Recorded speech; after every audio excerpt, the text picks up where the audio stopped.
ఇక ఈరోజు మంత్రాన్ని జాగ్రత్తగా రాసుకోండి.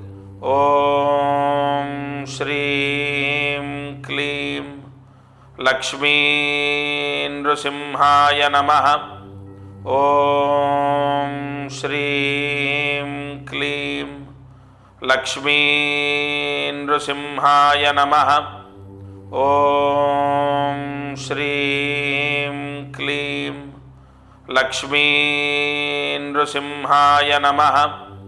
ఈ మహామంత్రాన్ని 6 సార్లు రాసి 108 మార్లు జపిస్తే రుణ బాధలు విముక్తి. ఏకాదశి బుధవారం రావటం విశేషము.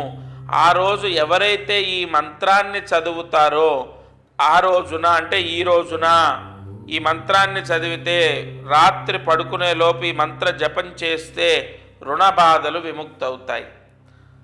ఇది వాల్టి మారుతి అనుగ్రహం కార్యక్రమం. దత్తార్పణమస్తు.